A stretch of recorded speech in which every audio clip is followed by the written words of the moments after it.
Good morning, everybody. Michael Morgan coming at you here. This is Album of the Week for April 27th, 2020.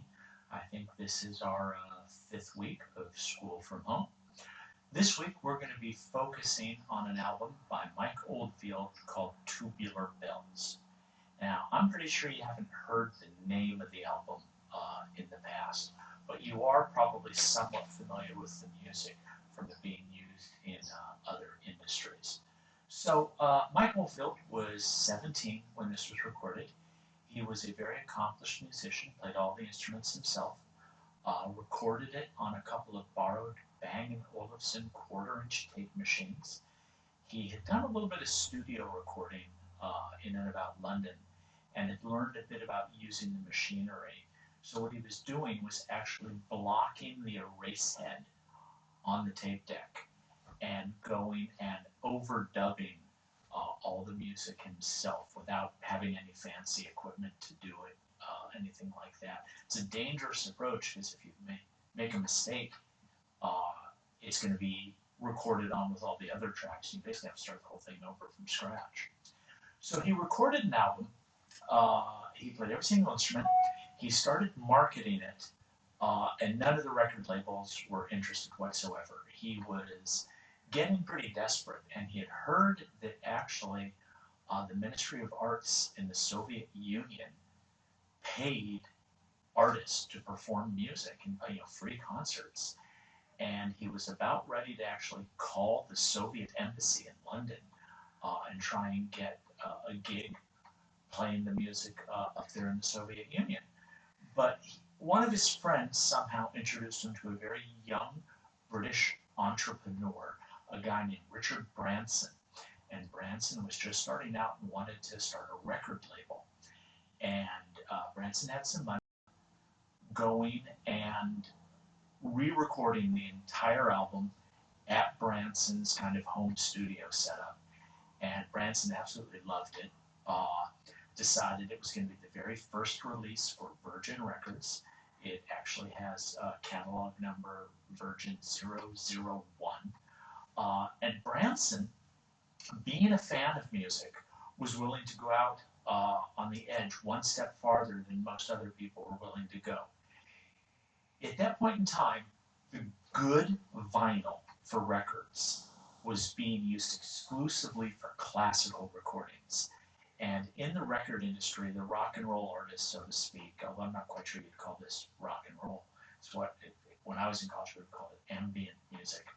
Uh, they got the lower grade, low weight vinyl for their albums, and it didn't sound as good. And Branson said, no, I mean, we might have to charge 25 cents extra, but let's use the high quality vinyl. And it really does sound better. And that became a very popular move with a lot of the progressive bands that we've been talking about this year, like Yes and Jethro Tull and Genesis, wanting that higher weight vinyl for the album so that you got a better sound out of it at home. So this came out in December '73, I think, and it did not sell very well. It was well received by the critics.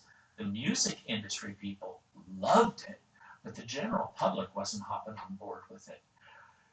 Until a movie director named William Friedkin contacted Oldfield and wanted to use the music as the theme for a film he was making called The Exorcist, which came out in 1974.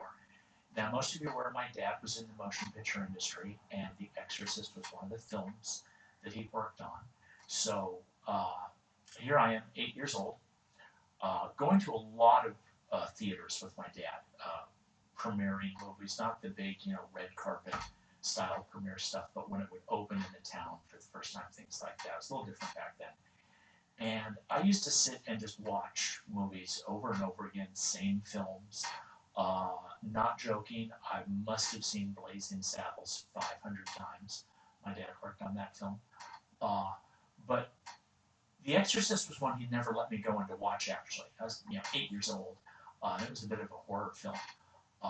But I'd be sitting in the lobby outside the theater hearing the theme music and hearing a lot of the film play. in the background, probably sitting with a coloring book or some comic book to read or something along those lines. So I was real familiar with the music before I was into music that much. And then I discovered this later on, and like, wow, this is a great album. But when it became the theme music for The Exorcist, it took off.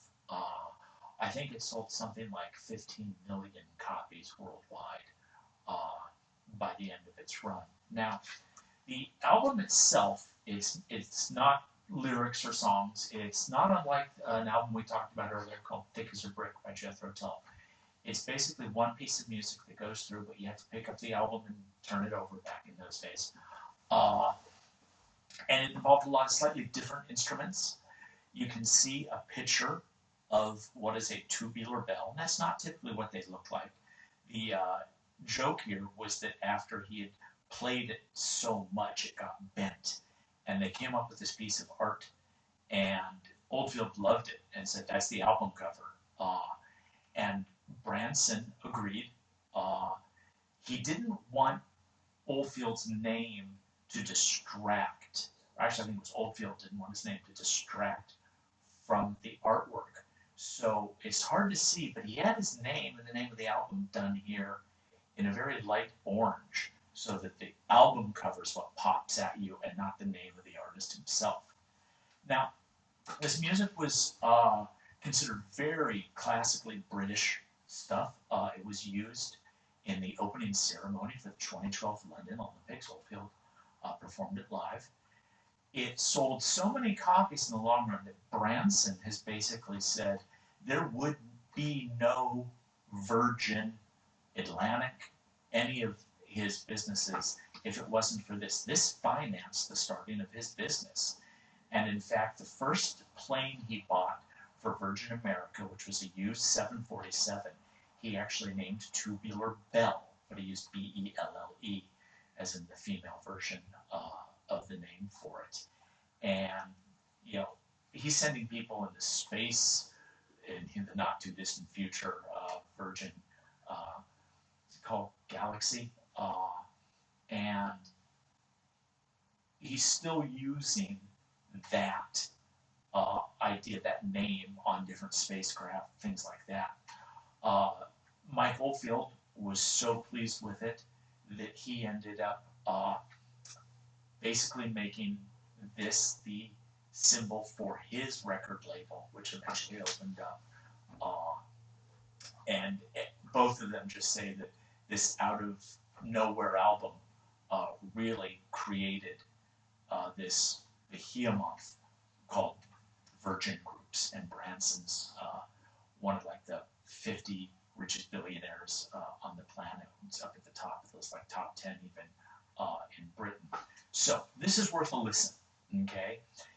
It's not something where you just say, okay, I'm going to listen to that, 3-minute cut. Put it on in the background, let it play while you're doing your homework.